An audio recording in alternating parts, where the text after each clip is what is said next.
जो हमें अनुदान के रूप में मिल रहा है एक निश्चित वेतन के रूप में हमारे खाते तक नहीं दिया जा सकता है क्या? ऐसी कोई व्यवस्था नहीं है क्या सरकार के पास? ऐसा कोई तंत्र नहीं है?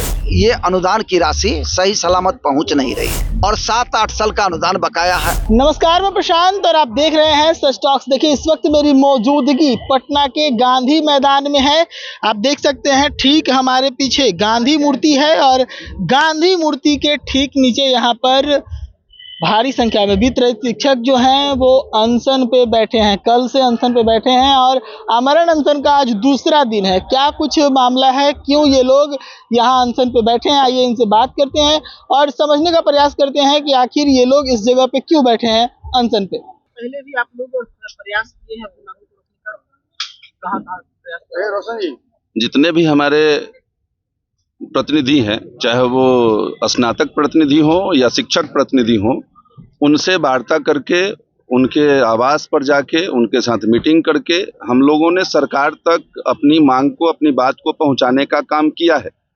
लेकिन पिछले 14 दिनों तक, 14 दिनों में आज 14 दिन हो गया हम लोगों का यह अनशन और आंदोलन का कार्यक्रम। पिछले 14 दिनों तक हमारी बात सरकार तक शायद नहीं पहुंच पाई है।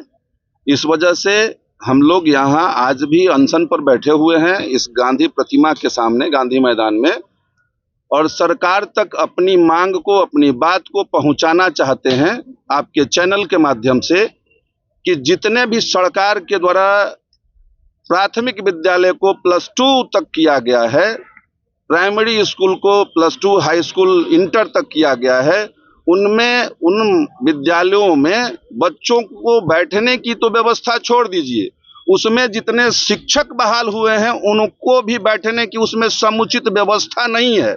बावजूद इसके सरकार उनका बिना किसी जांच के, बिना किसी परीक्षण के उसमें सैकड़ों सीटों का एफिलिएशन देके, स्वीकृति देके और वहां से नामांकन और सिर्फ फॉर्म भरने का और उत्तीर्ण करने का ये जो व्यवस्था सरकार कर रही है, यह बहुत ही दुर्भाग्यपूर्ण है। इस प्रदेश के लिए दुर्भाग्यपूर्ण है, इस प्रदेश के भविष्य के लिए दुर्भाग्यपूर्ण है।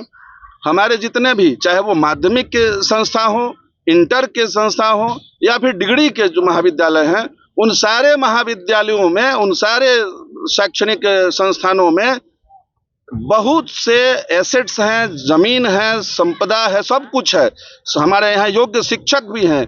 बावजूद इसके हम लोगों के यहाँ हमेशा जांच के नाम पे, हमेशा एफिलिएशन के नाम पे, कहीं ना कहीं किसी न किसी रूप में जो अनुदान मिलता था उसको भी सरकार बाधित करने का काम कर रही है। पिछले 8 साल, 7 साल, 8 साल से हमारा अनुदान लंबित है। हम लोग अपने इस आंदोलन के माध्यम से सरकार तक यह बात पहुंचाना चाहते हैं कि आप जो सामाजिक सुरक्षा के तहत 400 के बदले 1100 विधवा के लिए, वृद्ध के लिए, विकलांग के लिए जो पेंशन की व्यवस्था की है, बहुत योग्य, माने सराहनीय योग्य है, बहुत ही प्रशंसनीय है। आपने जो किया बहुत अच्छा किया, इसमें कहीं कोई दो मत नहीं है। आप 1100 रुपये डीबीटी के माध्यम से उनके लाभुक के खाते तक भेज सकते हैं। क्या हमारे जो शिक्षक कर्मचारी हैं उनके खाते तक जो हमें अनुदान के रूप में मिल रहा है एक निश्चित वेतन के रूप में हमारे खाते तक नहीं दिया जा सकता है क्या? ऐसी कोई व्यवस्था नहीं है क्या सरकार के पास? ऐसा कोई तंत्र नहीं है। आप सब कुछ कर रहे हैं, न्याय के साथ जो विकास कर रहे हैं, न्याय के साथ विकास में सिर्फ और सिर्फ वित्तरहित ही पीछे रह जाते हैं। इन पर आपकी कोई मैंने सुध लेने के लिए कोई तैयार नहीं है। क्या आपको ये दिखाई नहीं देते हैं? यहाँ अरबों की संख्या, अरबों की ये इंफ्रास्ट्रक्चर है, संपदा है, यहाँ भूमि है, भवन है, सब कुछ है। इस पर आपका कोई ध्यान नहीं जाता है। आप प्राइमरी स्कूल के 2 कट्ठा जमीन खोजते हैं, बिहार में 1 दूर जमीन आपको नहीं मिलता है। और यहाँ हजारों के संख्या में महाविद्यालय हैं, विद्यालय हैं, उनमें 1, 2 एकड़, 3 एकड़, 4 एकड़, 5 एकड़, 10-10 एकड़ जमीन है, बिल्डिंग है, भवन है, भूमि है, सब कुछ है।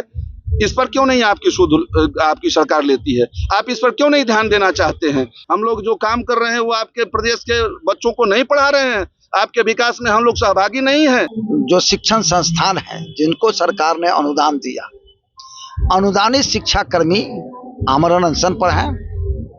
चूंकि सरकार ने अनुदान दिया तो शिक्षक ठगा सा महसूस कर रहे हैं और जिनके लिए सरकार ने अनुदान का प्रावधान किया उनके पास तक ये अनुदान की राशि सही सलामत पहुंच नहीं रही है। उसके पीछे सरकार के ब्यूरोक्रेट्स भी हैं और प्रबंधन भी, दोनों दोषी हैं। और 7-8 साल का अनुदान बकाया है। बावजूद इन लोगों का जो आज अनशन का दूसरा दिन है, आमरण अनशन कर रहे हैं हमारे रोशन जी,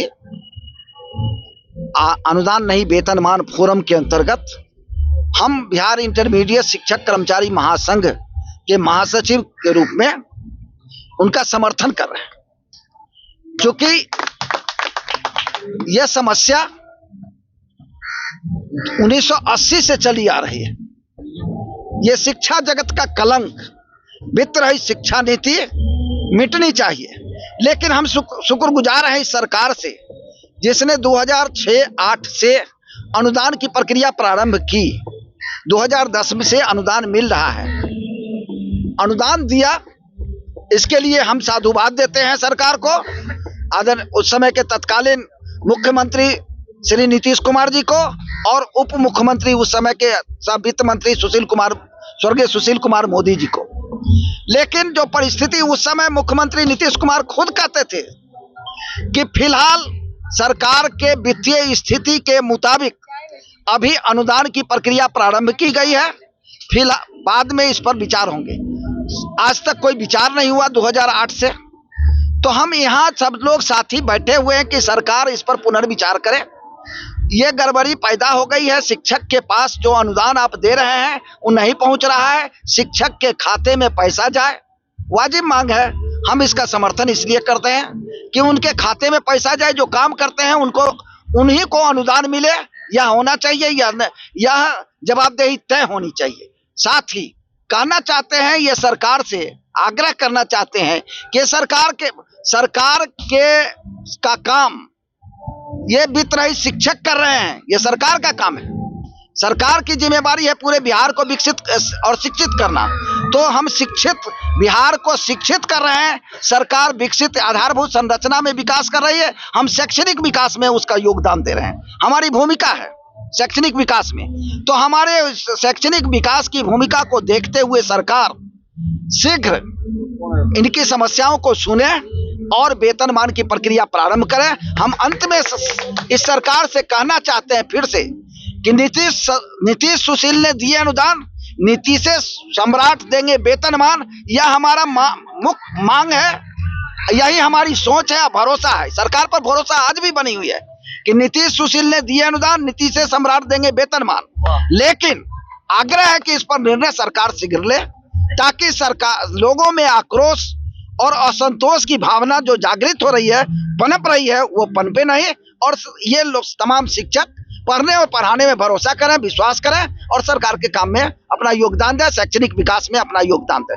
धन्यवाद। प्रोफेसर गणेश प्रसाद सिंह, महासचिव, बिहार इंटरमीडिएट शिक्षक कर्मचारी महासंघ। तो सुना आपने किस प्रकार से इन लोगों का कहना है कि सब कुछ है, संपदा है, सब कुछ है, लेकिन इसके बावजूद सरकार जो है हम लोगों की तरफ पे ध्यान नहीं दे रही है। बाकी क्या कुछ उन्होंने कहा विस्तार से आपने सुना है। देखते रहिए सच टॉक्स, पटना से प्रशांत।